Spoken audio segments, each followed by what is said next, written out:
Good morning. Grab your tea. I'm having pistachio with a lot of ginger in it. I have for us here, I wouldn't call it an itemized list. It looks like this. This is my systems notebook. We talked a little bit about it the last time I recorded blueprints. Systems notebook is where I come to execute my day because I think best in ink. Think in ink might be a catchphrase that I use later on. Things don't exist for me while they're rolling up here like spaghetti. It only exists once I write it down. And once I write it down, it becomes a lot easier to imagine the problem, imagine a solution, imagine a life in a world that is coming to me materially. So systems is where I think in ink, I'll say. That's a good one. You're going to hear more of that later. In the last time we talked about my journaling systems, I believe the next blueprint is going to have to be about journaling systems because I didn't realize how much of my operating systems I'm going to have to catch you all up on. However, we also talked about the 12-week year. And I said that I would be talking about the 12-week year in context of my personal 12-week year and the projects associated with it. So we have a bit of an agenda here.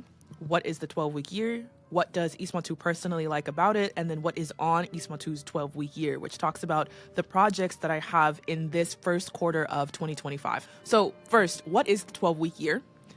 I think I would describe it best as an operating system, just like iOS is the operating system for Apple or Mac products, and Windows is the operating system for Dell laptops. The 12-week year is an operating system that I find to be very effective for people that have a lot to do in a short amount of time. Ask any of my loved ones. They say, Ismail, how you doing? I'm like, I got a lot to do in a short amount of time. That is just the state that I live my life in at this point. It helps create what I think is a healthy relationship with the idea of failure or the reality of failure. Because in terms of your goals, you did it or you didn't. In terms of your goals, you either did it or you did not. When you are thinking in ink, when you are tracking your progress, when you are measuring yourself as to whether you took steps forward towards your goals or not, ink does not really care all that much about why you didn't get it done or what the excuse was or what the extenuating circumstances was. It's really not about a moral right or wrong. It's about you did it or you didn't do it. Point blank, period. So the 12-week year is definitely not for the faint of heart. It says the book, the 12-week year. I would recommend it. I will link the PDF below this. Again, this is on ismatu.fm. The 12-week year talks about, in the book, the necessity of measuring whether you hit your metrics or not. It advocates for periodization in terms of thinking instead of annualization in terms of thinking. A year is kind of an unknowable amount of time. Anything could happen in a year, truly. I mean, anything could happen at any point in time.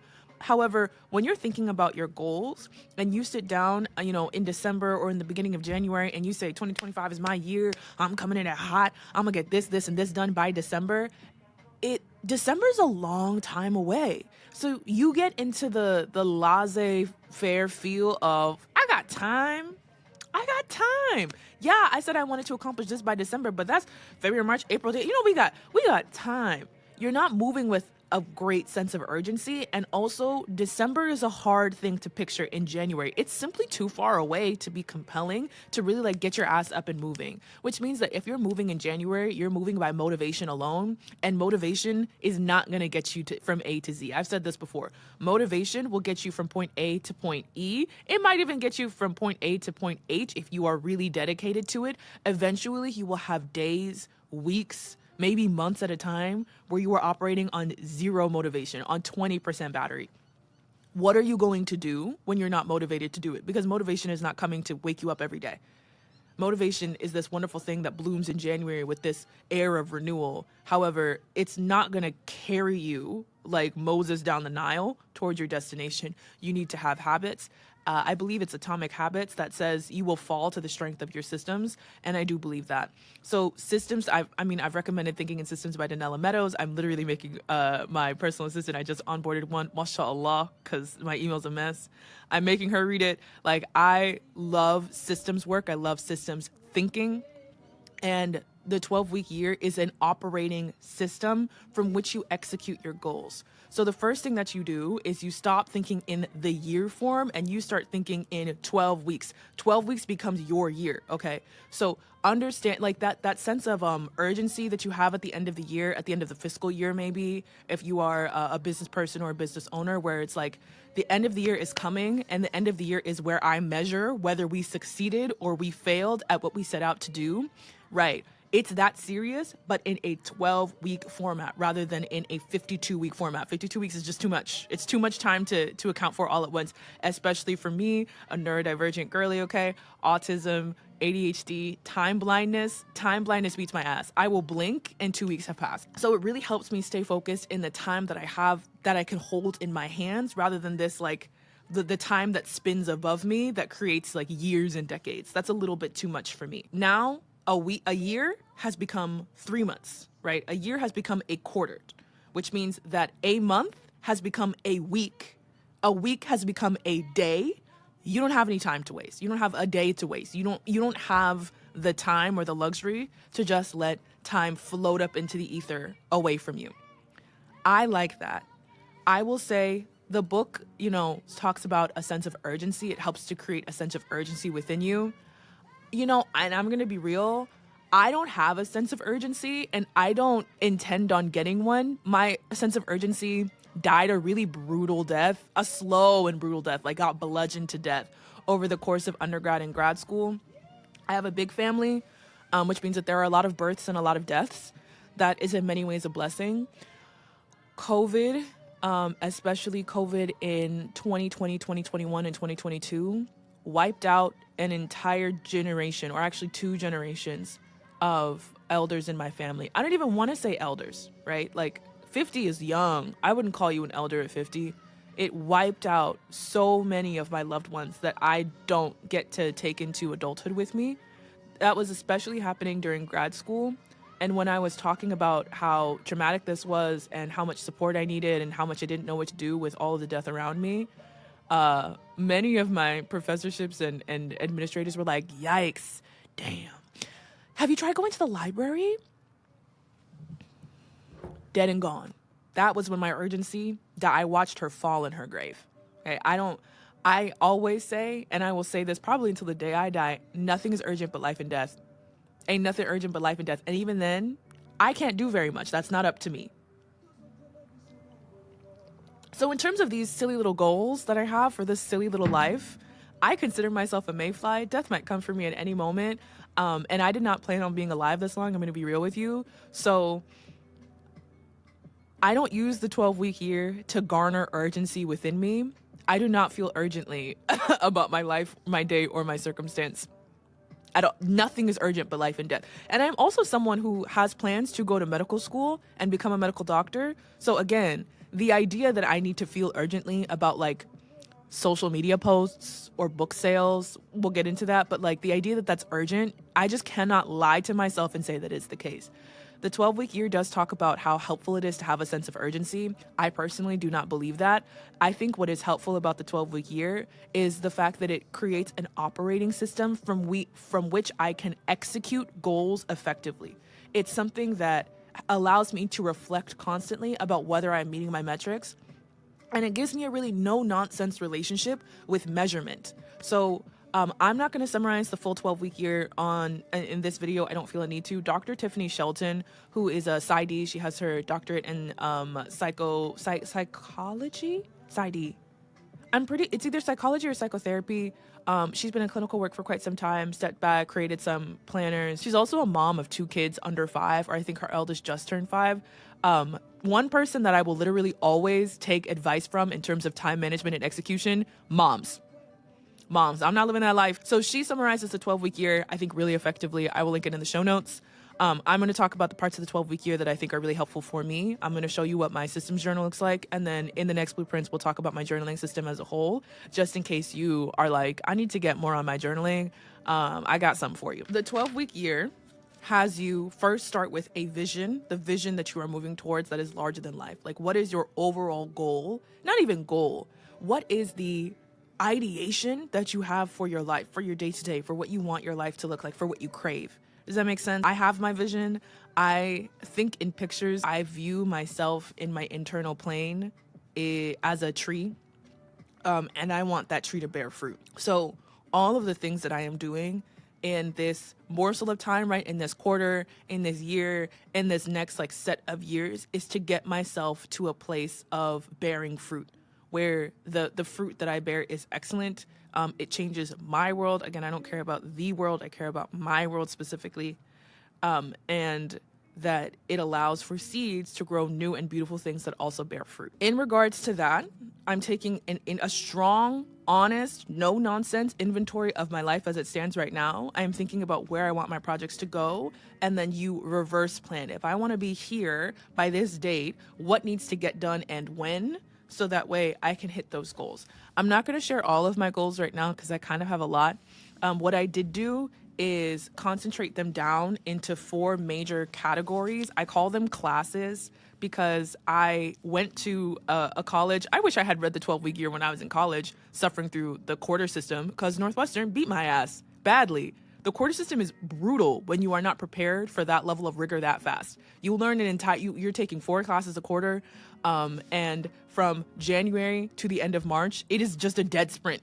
Like, you have to learn so much material and so much reading and produce so much in what is a short amount of time. Now, me and my friends from Northwestern, those of us that stayed in connection in adulthood, especially those of us that have gone on to live very, I don't want to say busy lives, but lives in which you have to do a lot in a short amount of time. Like, I've got friends in medical school, friends in PhD programs, friends that have jobs that require them to pass like large quantities of work through their hands with like relative ease and quickness.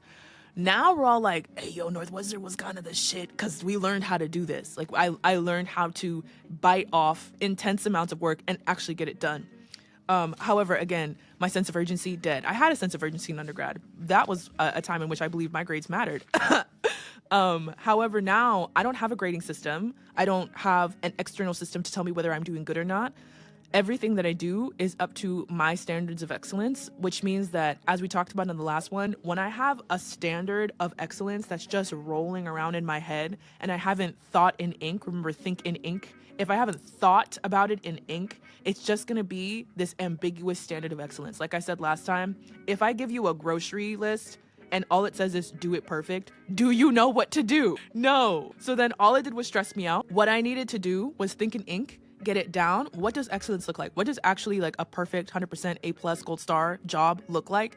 And then the 12-week year actually encourages you to have a grading system. If you have lead goals and you have lag goals. Lead goals meaning these are the things that you do that pull your life along, right? They're leading you, right? Those are the habits that you do every day. And then the lag goals are the results, which tell you whether you were successful or not. So if I have a lead goal of selling X amount of books in X amount of time, my lead goals are going to be, how many social media posts did I make? How many bookstores did I reach out to? How many orders did I fulfill, et cetera, et cetera? And then my lag goal is going to be the number of books sold. But you don't know about that lag goal until it happens. You can track your lead goals, and your lead goals are what's going to be the thing. Those are the habits that you have integrated into a system that's going to take you from point A to point Z. I categorized my 12-week year into 4 classes that I concentrate in to help me concentrate more of these goals, right? I have multiple goals, this pages and pages and pages of goals, okay?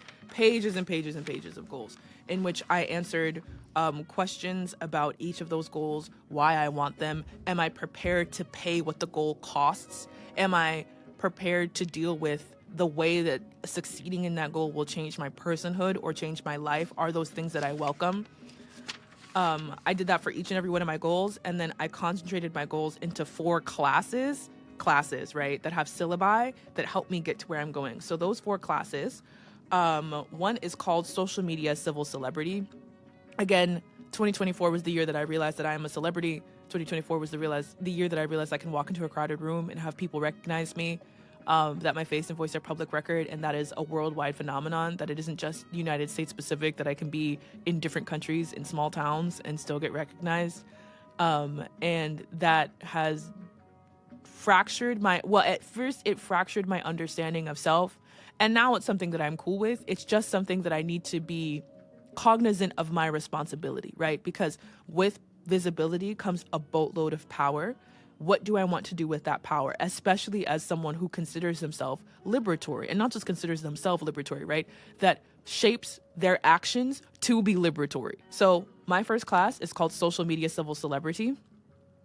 It has the lag goals, right? The results goals of 350,000 copies sold of my book, and 10,000 paid subscribers. Now, I have never been motivated by money before, ever in all my days, and I have not started today. What has happened is that in my honest inventory of 2024, one of the things that I was really proud of myself for was making sure that the rice harvest was on good track for 2025. And we are on track. In this baby farm, I started with 30 acres. Originally, people wanted to start with 150. I was like, that is too much. Let's start with a baby farm and then work from there. There will be 30 acres of rice harvested in 2025 in the fall because of the money that I got from Threadings, because of this money that people gave me voluntarily when there was no extra reward for writing essays for you all on the ways that I'm learning about this world, and the seams that I see on this world making as a whole. I realized that if this is what I can do with a little bit of money, just like a little bit of money, I can do a whole lot more with more money. So my book is coming out. You'll be able to read it on January 11th. That's in less than a week. And you will have the opportunity to purchase it wherever you usually purchase books. You want to get it at the library, you want to get it at a bookstore, you want to order it from my website, etc., etc. Okay. I want to sell, and I plan to sell 350,000 copies of my book in the first quarter. I recognize that that might be a banana nuts number. Don't care. Because I'm not taking any of the proceeds from this book. It is the first piece of community intellectual property that I will be creating because I don't consider knowledge proprietary. I want to make sure that the people in that book are taken care of, and I want to make sure that I can continue to create systems within both my homelands in Sierra Leone and the United States where people can actualize community sovereignty. That requires systems making, and systems making requires multiple kinds of capital, including monetary capital. So I've never been more motivated to sell, because that money is not going to lining my pockets. That money is going to making sure that I can build a world that I wish to see. Additionally, the only money that I will be taking for my own purposes, for feeding my family, etc., are people that sign up for paid subscriberships. I am teaching a course for paid subscriberships, which is a separate, that's actually my next class goal. And I want to get to 10,000 paid subscribers so that I can pay me and a team effectively to be able to produce the most excellent educational videos, resources, diagrams, study guides, etc. Like, what I am capable of is far more than what I can do by myself. And I do love working for free, but in reality, I work for the public. Like, there are people that pay me what is the equivalent of a salary at this point through paid subscriptions, right? On Patreon, on threadings.io. There are people that have signed up to pay me so that I can continue to do this work, which just means that I'm a civil servant. Like, I work for the public. If I don't take any money from, book sales or what have you, or other products that I might come out with in the future, and I only take money from the public, that's what I am. I'm a public servant. So this is why this course is called Social Media Civil Celebrity. It is going to require a pretty consistent amount of output in terms of advertising, in terms of letting people know that these things are available. Most people don't even know that I have a Patreon. I don't really talk about it because I didn't really want to compel people to sign up to give me money for this. I'm just not compelled by money. So I didn't really care. And also, I don't know, I just be trusting God. Maybe that's very delusional. You might hear me and go, Iswatu, this is banana nuts. This is banana nuts way to relive your life. I don't really think that that's wrong. It's just that I believe that if you're moving in the right direction, God will literally part the sea for you. So, I've just never bothered to worry about money. What I have bothered to worry about is my responsibility, and I realize that it's pretty juvenile for me as a revolutionary, as a leader, as someone in positions of authority, both in both my homelands, right? In Sierra Leone, in terms of literal tribal. I again, not a thing that I talk about very often, but I am My grandfather was the last great chief of my tribe. The Limba tribe of Sierra Leone is the only indigenous tribe to the region of Sierra Leone. Paramount chief really means king. Like, we called them kings beforehand, before, like British colonization came in and started calling them chiefs. But he was the last paramount chiefs of one of the four major tribes of Sierra Leone. He is so ubiquitous that he is a saying in Sierra Leone. Everyone knows who he is. And there are just some things that I was born into in terms of responsibility that literally have to do with birthright. It's above me.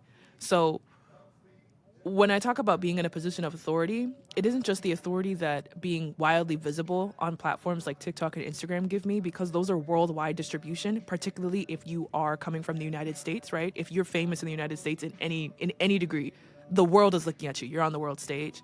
It also means that in Sierra Leone, I have been born into a position of power and authority that I need to use responsibly. Just point blank. So then, if I'm juvenile about my understandings of money, if I'm laissez-faire about it, if I'm like, oh, well, the money will come, it's not that that's not true. It's that with proper planning, execution, foresight, knowledge, and diligence, I can go from 30 acres of rice farming to 3,000 acres of rice farming. That's not going to come from a laissez-faire, it'll work itself attitude. That is going to come from goals, execution, and honest inventory. And that has to include money. So this is the reason that I have these money-related goals. It's because I realized that just leaving it up to like God will take care of it. It's not that that's not true. It's just very juvenile. And I'm an adult, I'm a leader, and I have a lot of responsibility on my head. I know that you can't like see this. I have the goal up here. I have my target goals right next to it. Then you write the tactics for that outcome and the due dates for that tactic. Is it something that you have to do every week? Is it something that's due on a specific day or in a specific week within your 12-week year? And then this is the thing that you measure. Did you do it? So at the end of every week, when you take an inventory of how the last week went, when you have a strategic planning session about course correction, you need to look at those things and go, did you do it? No excuses. Because like when you think in ink, there isn't really room for excuses. You have a column here. Do you get to check off the box or not? Okay. And if you didn't, reflect upon why so that you can course correct. But now is not the time for, well, I didn't do it because of this. I didn't do it because of that. Listen, I completely understand. Me, right? I understand what it is like to have family emergencies, to have curveballs, to be dealing with grief, to get your ass beat by depression, et cetera, et cetera. That's all fine and dandy.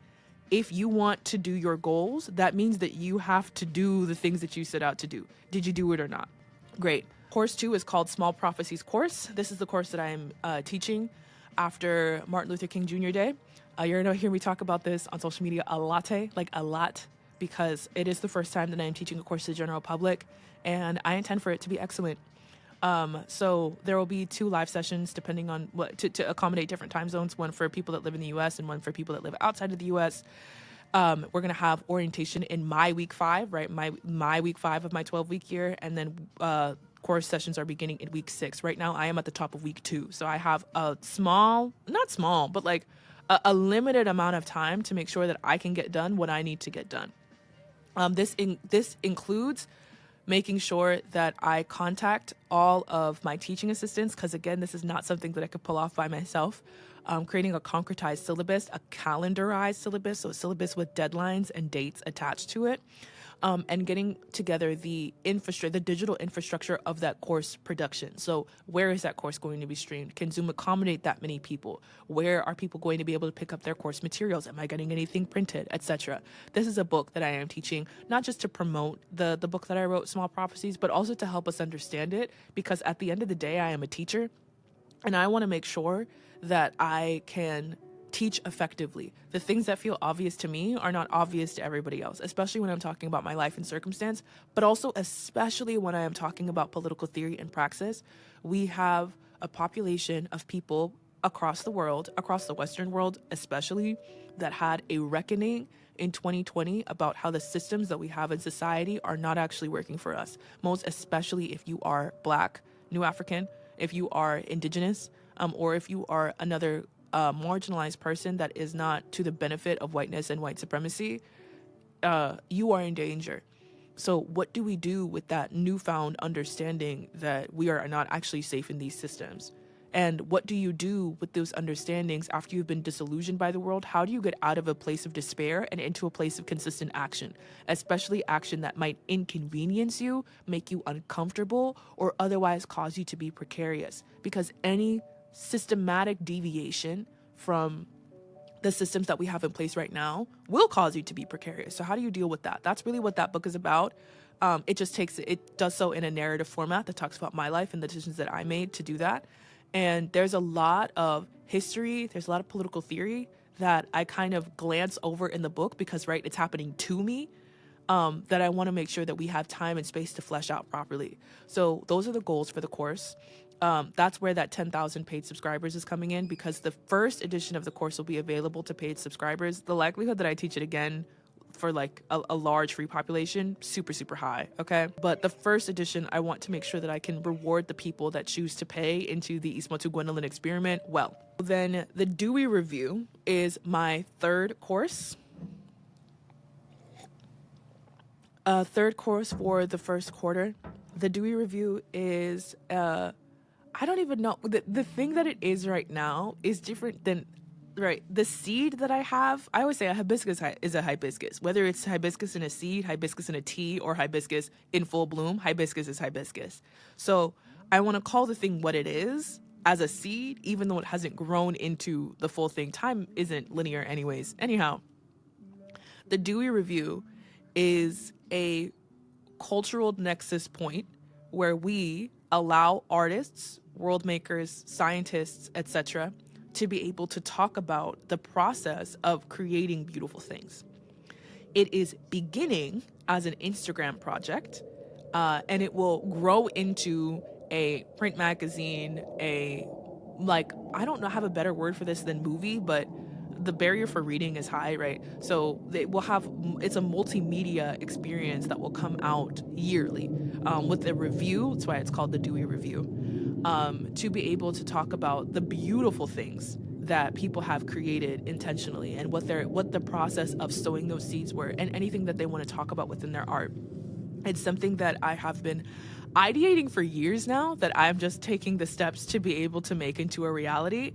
And I am starting with myself. It's something that's going to live on my Instagram for a short amount of time. It's very temporal. I don't want to ruin all of the surprises, but this is one of my major courses for the year. Like, the Dewey Review is going to be a reoccurring course that I have to take, to make sure that I can get this seed to a state of seedlings, sprouts, and then blooms. So tactics for outcome include organizing shoots. We talked about this a little bit in the last blueprints, where I said, I'm really proud of myself for the work that I've done with Dewey. I said that I would talk about it in this one. For now, the first iteration of Dewey, planting the seed in the ground and putting some water on it and shining some light on it so it germinates and blooms. The first iteration of Dewey talks about my process of creating this book, right? Because it is not just a print book, it also is coming out in an art book. We have a really stellar audio version of this, that will have, this is a multimedia experience, because if I have learned anything from existing on the internet, it's that reading has a really high barrier for entry, that not everybody has the time, the concentration, or the honed reading skills necessary to be able to read just a book, even if that book is easily narratively written. Even if it's written at a 6th grade reading level, it's still a really high barrier for entry. So it needs an audio version, it needs visuals. And there are lots of themes in the book that I can only talk about with pictures. Like, me talking about my experience, for example, as a stripper, as a sex worker, is only going to go so far in the written word, because it's a visual art form.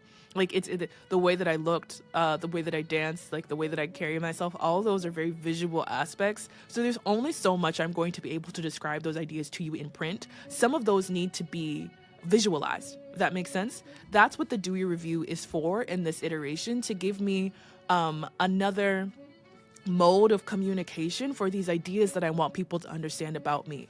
It also, for my purposes, I understand now that I am legendary. I actually realized that I am legendary in the same way that I realized that I'm an alcoholic. I think everybody around me watching me knew before I did. So I also understand, as someone who is working in liberatory fashion, someone who lots of people look up to for various reasons, that my chapters in sex work might be expunged or erased from cultural memory if I do not do a good job of writing them down. That's what we did to Maya Angelou. She wrote 3 autobiographies, and one of them talks very heavily about her time as a sex worker, and we still don't understand that as common knowledge about her. So y'all gonna see me. You are not gonna forget this. I'm not ashamed of my time in sex work. It made me a better person. Literally, it made me a better, more compassionate, more understanding, more worldly person. Those experiences that I had, I wouldn't trade them for anything. I wouldn't necessarily recommend it to other people. However, I would do it again. If given the opportunity, I would do it again, most definitely. Okay, so and also a lot of things are sex work. I mean, I don't want to ruin anything for you. Anyways, I wanted to make sure that I record not just the blueprints of like this, not just the blueprints of my life's work, but also the blueprints of my life, not just the work, but also the things that I experienced to get me to the person that I am now. So I have Tactics for Outcome. We're launching the next iteration of Dewey on March 20th. That comes with photo shoots, interviews. It comes with short form video, and it comes with a book that you can buy to be able to have those things for yourself, because those things will not be staying up on the internet forever. It's going to be a temporal space, and then it will disappear. I like that things don't last forever. And I think that we, in saying the internet lasts forever, do ourselves a disservice. No, it doesn't. Things can be deleted, expunged, lost to the algorithms, lost forever a lot. So the process of archival for me, especially public archival, is important work. Okay, I want to make sure that I contribute to the self that exists at 40. I want to make sure that I have a very beautiful book about what I was doing